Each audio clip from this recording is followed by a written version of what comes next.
Halo semuanya, selamat sore. Sore. Kenalkan nama saya Juan dari Digital Marketingnya 9 Bintang. Hari ini kita akan mengadakan satu webinar yang bersifat free dan mendapatkan e-sertifikat serta buklet gratis dalam bentuk digital. Dan hari ini materi akan disampaikan oleh uh, pembicaranya langsung, yaitu ada Bapak Yunus Yunio SHCPL dan juga Dita Aditya SHMHCLA. Nah, mungkin sambil menunggu dulu, ada beberapa yang belum join. Kita sepakati berapa menit nih untuk ditunggu, Juan? Oke, kita akan tunggu sekitar 5 menit lagi. 4 menit lagi lah, sampai 15.10. Oke.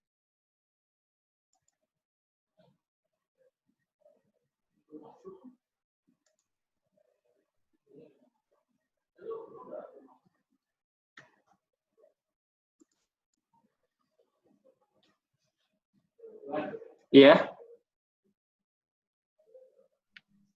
Langsung aja katanya. Langsung aja. Ya udah, tunggulah. Tadi Pak, 4 menit lagi. Iya, 4 menit lagi. Ini udah berapa peserta? Ini udah hampir 22. Berarti ada 22. Iya.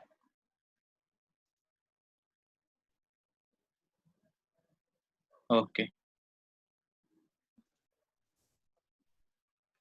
Mau langsung aja mulai atau gimana? Udah setengahnya ya? Iya. Ya udah.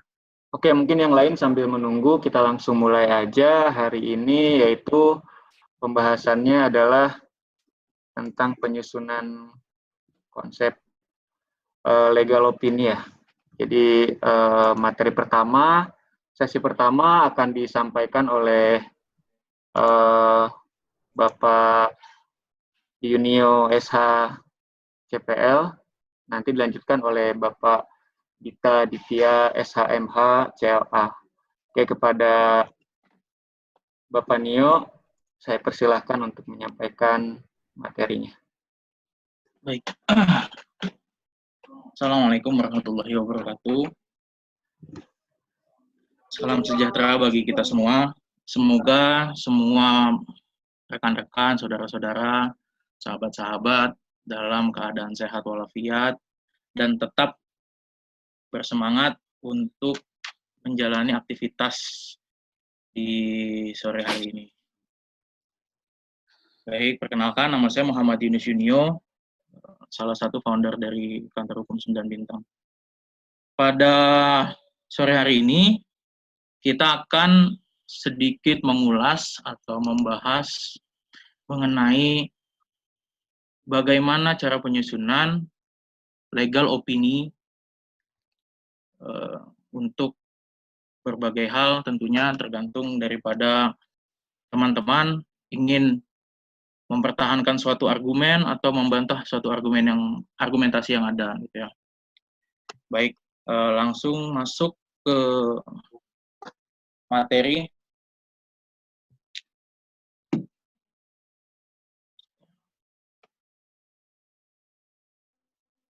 Sebagai seorang advokat, tentunya membuat legal opini itu adalah suatu hal yang penting dan mutlak. Karena dari legal opini tersebut, kita dapat menganalisa suatu perkara dengan cepat dan tepat. Memberikan suatu pendapat hukum terhadap suatu persoalan hukum yang dihadapi oleh klien kita, itu ditujukan agar suatu keputusan atau suatu tindakan yang dilakukan kita sebagai kuasa hukum sangat efektif dan efisien dalam hal menyelesaikan suatu permasalahan hukum. Lanjut. Oke, kita mengenal dulu apa itu legal opinion ya. Lanjut. Secara definisi, dan bahasa, legal opinion itu adalah ius opinio, di mana ius itu artinya hukum, opinio adalah pandangan atau pendapat. Legal opini sendiri itu digunakan dalam sistem hukum common law.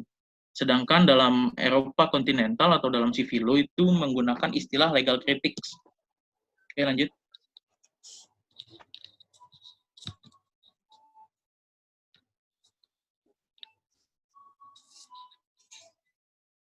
Nah,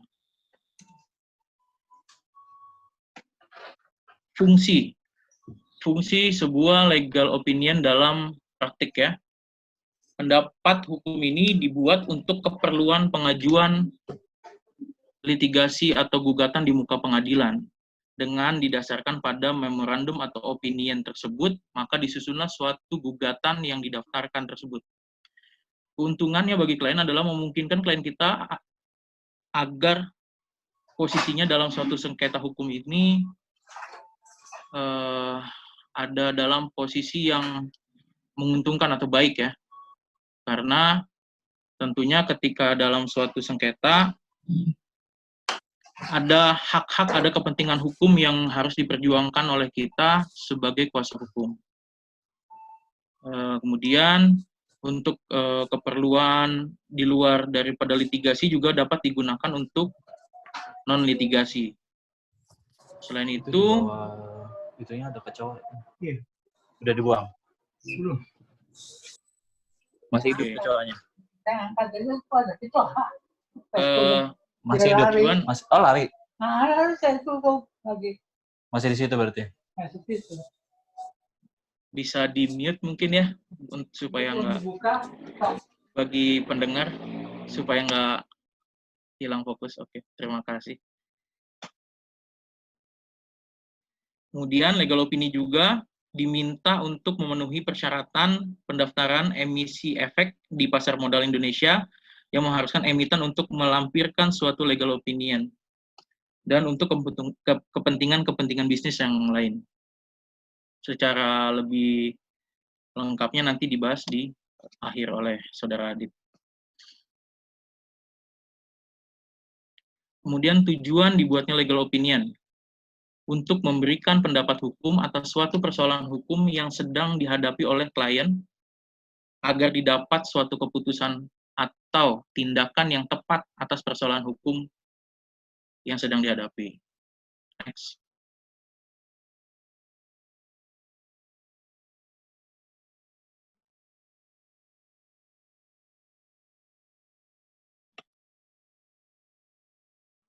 Ya, dokumen-dokumen yang diperlukan. Ini dalam hal membuat legal opinion ketika di dalam suatu perusahaan. Pertama, anggaran dasar perusahaan. Yang kedua, dokumen-dokumen mengenai aset-aset perusahaan. Yang ketiga, perjanjian yang dibuat dan ditandatangani oleh perusahaan dengan pihak ketiga. Keempat, dokumen-dokumen mengenai perizinan, dokumen yang berkaitan dengan ketenagakerjaan perusahaan, dokumen mengenai asuransi perusahaan, dokumen mengenai pajak perusahaan, dokumen-dokumen keterkaitan perusahaan dengan dan atau sengketa di pengadilan maupun di luar pengadilan. Next.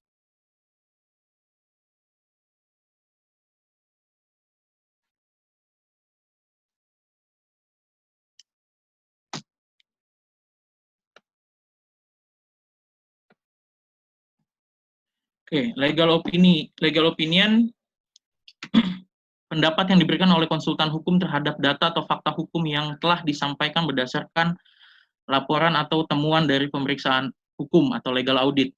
Legal opinion merupakan proses kelanjutan dari legal audit karena pemberian legal opinion oleh konsultan hukum didasarkan pada legal audit yang telah dilakukan terhadap suatu perusahaan atau bisa juga terhadap suatu permasalahan hukum yang dihadapi oleh klien pada umumnya. Legal opinion harus didasarkan pada peranata-peranata hukum yang berlaku, terutama berkaitan dengan prinsip-prinsip hukum, asas-asas hukum, teori-teori hukum yang sesuai dengan persoalan yang dikaji. Next.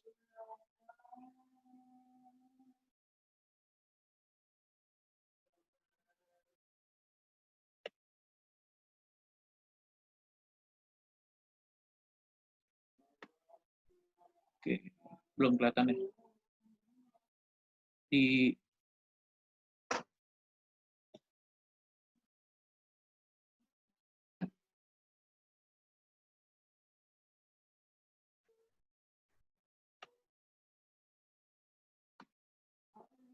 prosedur dan mekanisme penyusunan LO atau legal opinion. 1. Struktur, bentuk, dan kondisi masyarakat, norma politik, kesopanan, kesusilaan, agama, norma kebiasaan, dan adat istiadat, dan tatanan dari sistem itu sendiri.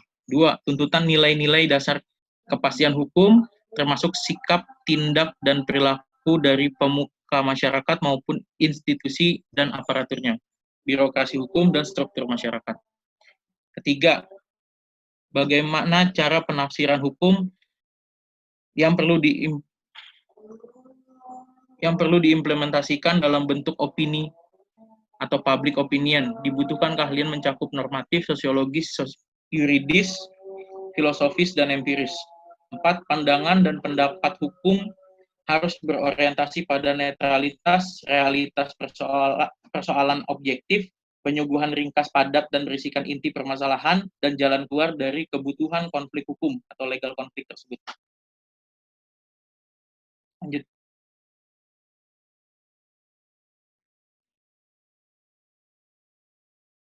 Nah,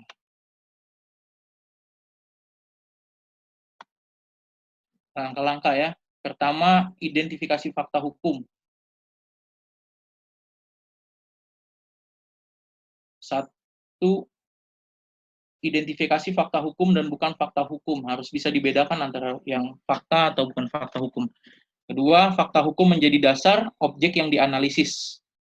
Lanjut.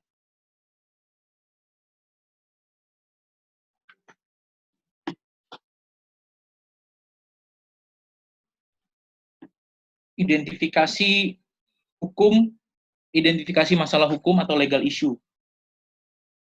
Identifikasi seluruh permasalahan hukum diklasifikasi untuk memberikan fokus dan arah analisis hukum. Kemudian masalah atau isu hukum dirumuskan secara tepat. Lanjut.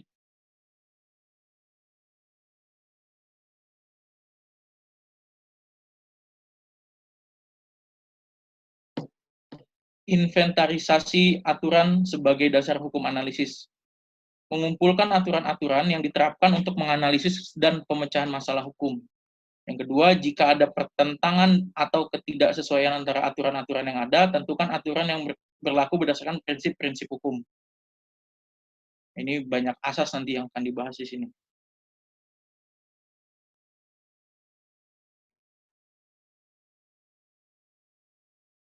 Selanjutnya, buat analisa hukum. Permasalahan dianalisis dengan menggunakan dan mengacu fakta hukum dan aturan yang telah diidentifikasi. Kedua, analisa juga dilengkapi dengan pendapat dan putusan-putusan pengadilan untuk memahami makna setiap aturan. Yang ketiga, setiap kemungkinan jawaban harus dibahas dan dianalisis argumentasi yang paling kuat.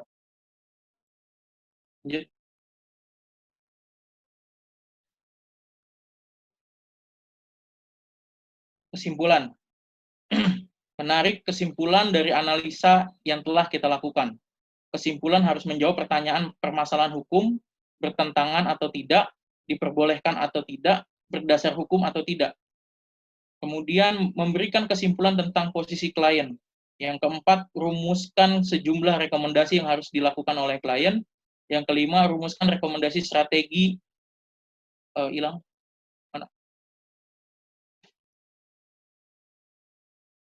rumuskan rekomendasi strategi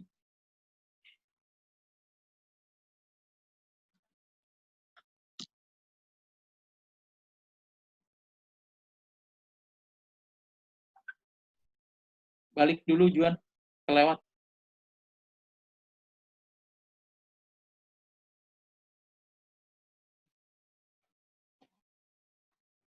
Oke, rumuskan rekomendasi strategi yang bisa dijalankan dalam penanganan perkara ke depan.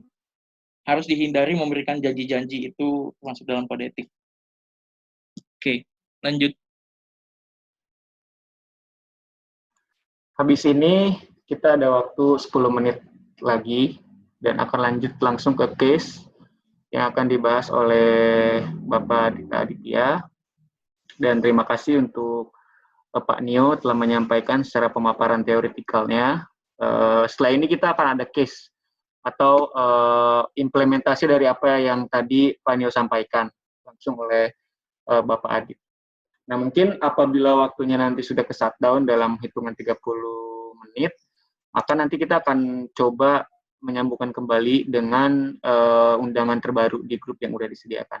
Karena habis ini bakal lebih seru lagi, teman-teman akan disuguhkan sebuah olahan case atau kasus yang memang menggunakan legal opini. Nah, untuk itu kepada Bapak Dita Aditya, waktu dan tempat saya persilahkan.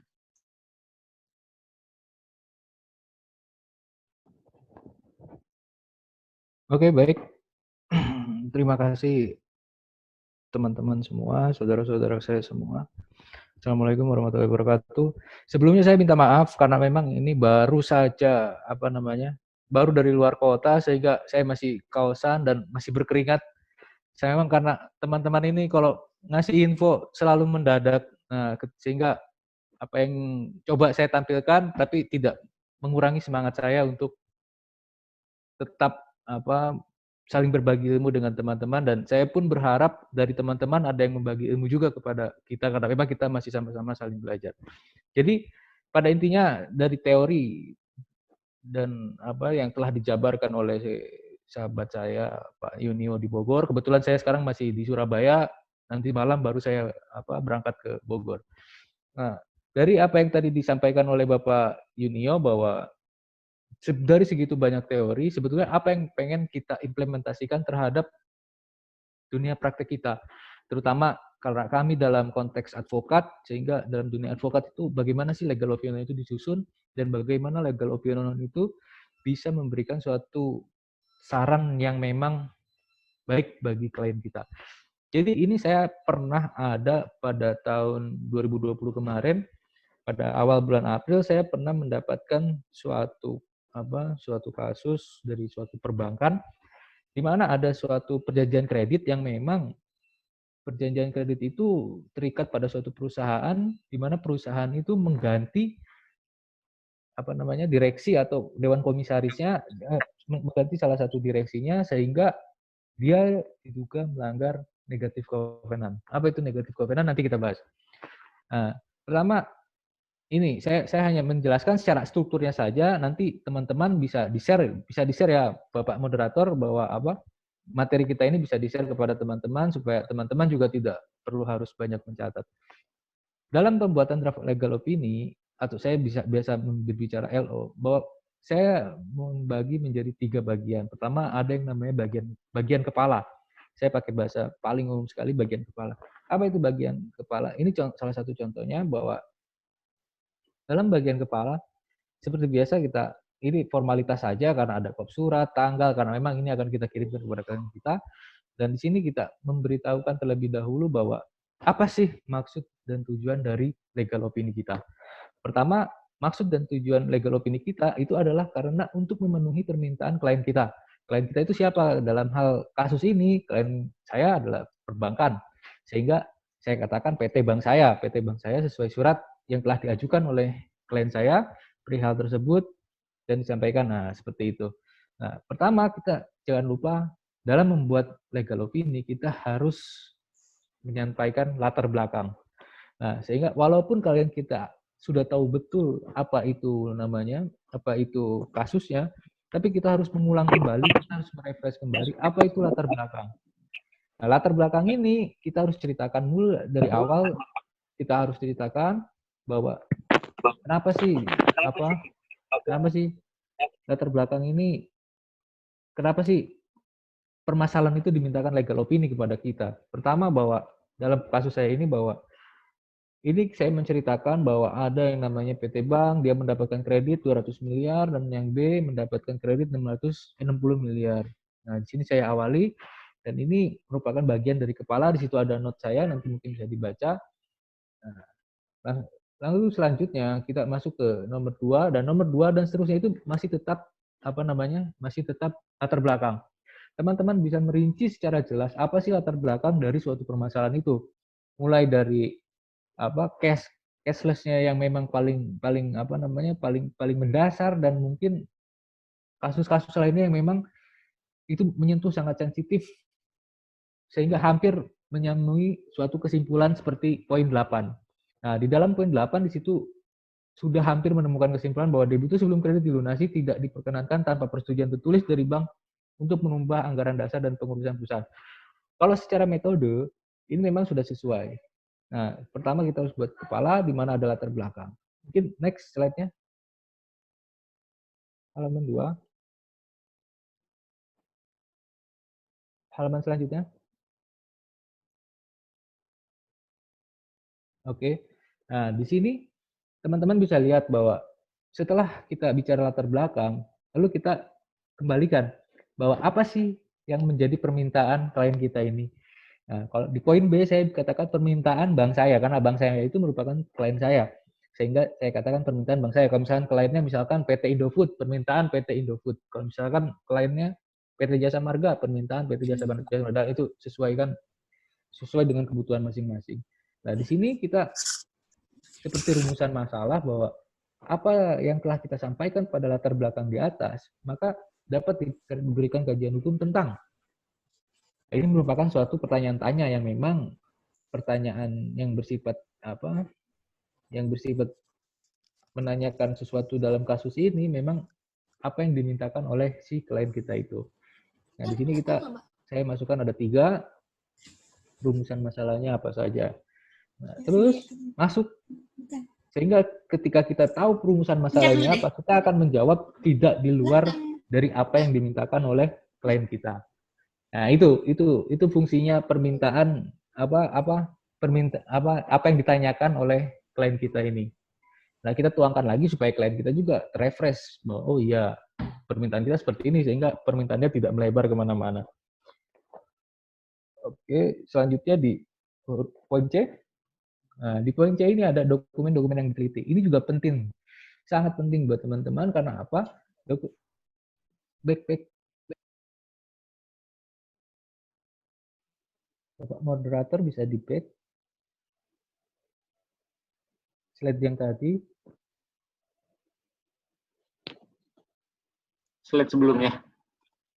Slide sebelumnya. Ah, oh, ini. bukan. Sebelumnya. Ini. Sebelumnya. Yang tadi.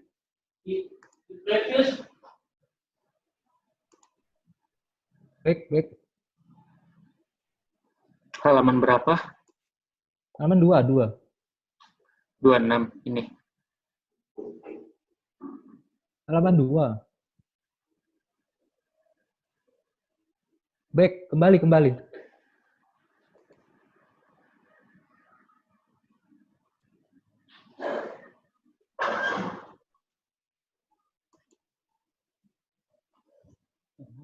Lu kepencet-pencet ya?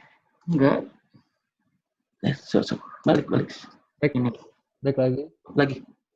Kesik mundur. Mundur. Halaman 24.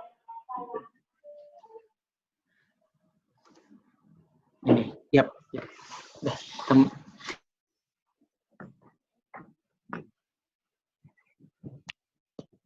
Back lagi, satu lagi. Nah, ini, oke.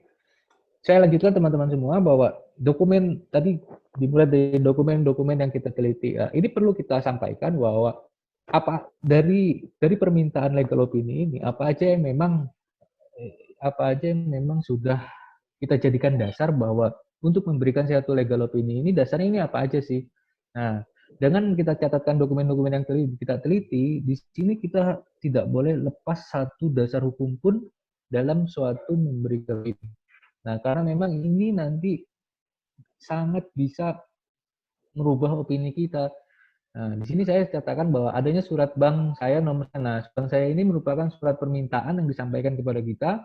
Dan yang kedua, akta pendirian tunjangan kredit. Nah, ini merupakan dokumen yang memang digunakan oleh perikatan antara bank dengan si lawannya dan akta pendirian, dan itu semua dokumen-dokumen perikatan klien kita dengan pihak ketiga. Itu wajib kita punya dan wajib kita teliti untuk memberikan suatu legal opini. Oke. Lalu masuk ke bagian peraturan perundang-undangan. Nah, dalam bagian peraturan perundang-undangan ini juga sangat perlu kita cantumkan karena kita orang hukum, sehingga ketika kita memberikan opini, namanya juga legal opini, kajian hukum, sehingga apa yang kita kaji merupakan memiliki dasar-dasar hukum yang jelas. Makanya di sini saya coba sampaikan bahwa dalam legal opini saya sampaikan bahwa saya menggunakan dasar hukum Undang-Undang Nomor 40 Tahun 2007 tentang perseroan terbatas dan kawat perdata. Kenapa kawat perdata? Karena memang di situ ada suatu bentuk perikatan melalui perjanjian kredit. Nah, sedangkan Undang-Undang Perseroan Terbatas karena memang musuhnya lawan saya ini merupakan suatu perseroan terbatas. Seperti itu. Nah, nanti ya ini normatif sama seperti metode penelitian hukum. Mungkin kalau teman-teman atau Bapak Ibu yang memang sudah jauh lebih senior daripada kami, nah, metode penelitian hukum persis seperti ini, cuman memang ini lebih terperinci ke legal opinion. Lalu masuk ke pembatasan. Nah, ini teman-teman, baik Bapak Ibu semua harus begitu paham dengan pembatasan. Kenapa harus ada pembatasan? Karena memang untuk melindungi kita ketika di suatu saat kemudian terdapat suatu hal yang memang di luar apa yang diberikan kepada kita, itu misalkan dokumennya itu salah atau ternyata ada suatu pernyataan yang salah. Nah, di situ kita bisa katakan bahwa ketika itu dokumen salah, maka pendapat kita akan berubah. Nah, pembatasan ini seperti disclaimer.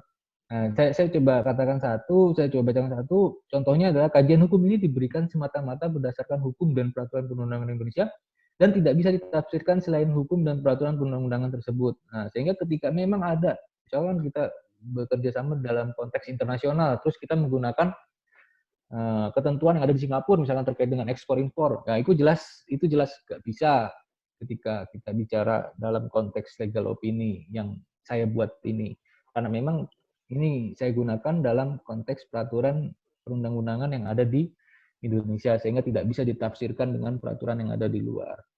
Nah, pembatasan atau disclaimer ini mungkin bisa menjadi suatu ketentuan yang baku juga buat teman-teman ketika teman-teman akan membuat suatu legal opini, sehingga apabila di kemudian hari terdapat dokumen atau pernyataan yang memang tidak sesuai dengan apa yang diberikan kepada para advokat, sehingga dapat mempengaruhi keabsahan atau kebenaran dari legal opini yang diberikan oleh seorang advokat. Selanjutnya masuk asumsi. Asumsi ini kalau saya boleh katakan lebih ke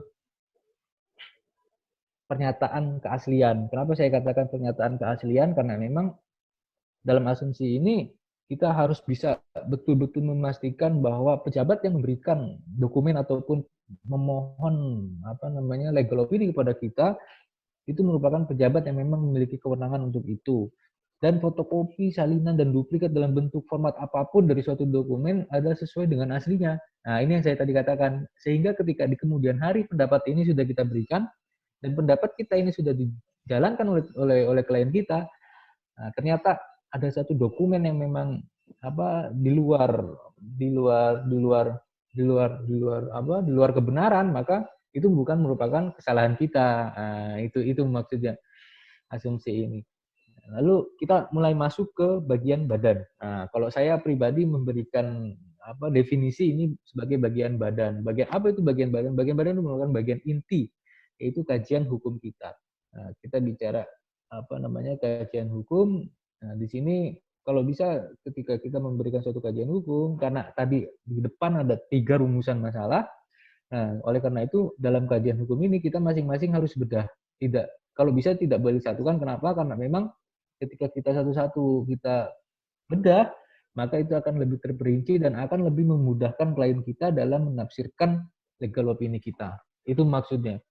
Nah, ini legal opini saya yang sudah pernah saya gunakan, cuman memang nama dan para pihak saya samarkan, cuman untuk ketentuannya inilah yang teman-teman 9 bintang lakukan. Kurang lebih seperti ini, nanti mungkin teman-teman bisa baca terkait dengan materinya. Ini saya hanya menyampaikan metode-metodenya saja. Oke, next, slide selanjutnya.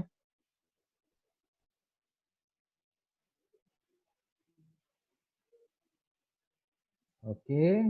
Nah, ini juga merupakan bagian dari inti legal opini, di mana saya, kalau teman-teman bisa lihat, saya di sini membedah pasal 27, terus membedah pasal 21, membedah tentang RUPS, terus membedah tentang apa SOP atau prosedur pemberitahuan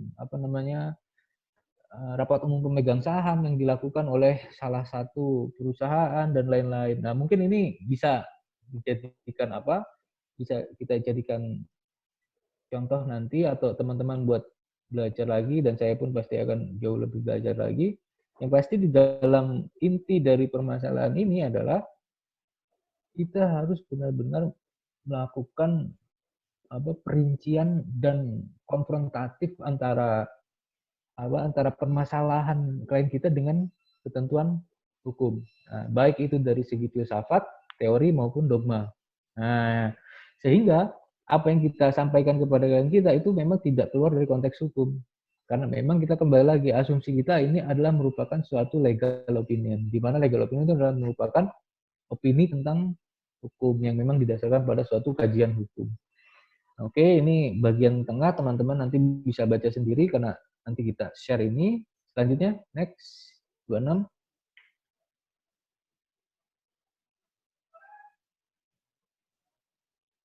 Next, Pak Moderator.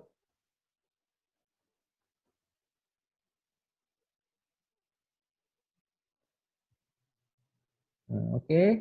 Nah, ini kita sudah mau mencapai garis finish di webinar ini. Jadi, kalau kita lihat tadi bagian, back.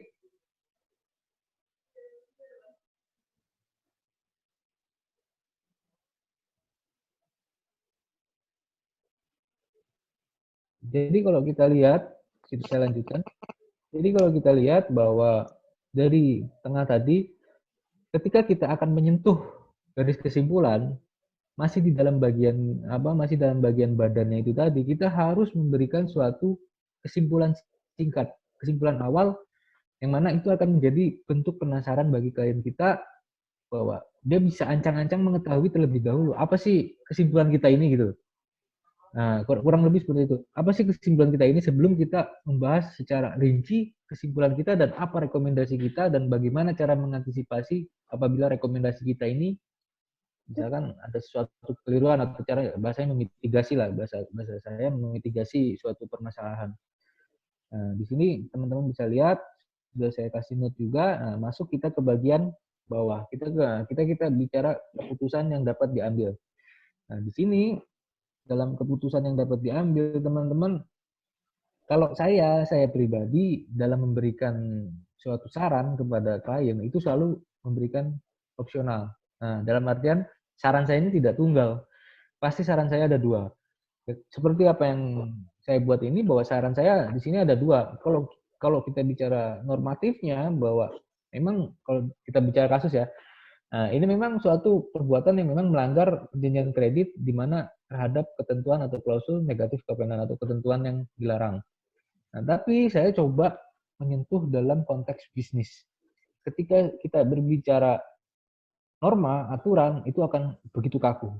Tapi kalau kita berbicara bisnis, kita poles dengan sedikit bicara bisnis, maka itu dia akan bersifat luwes. Nah, teman-teman bisa lihat di keputusan yang dapat diambil dalam angka 1 itu saya menggunakan ketentuan normatif hukum.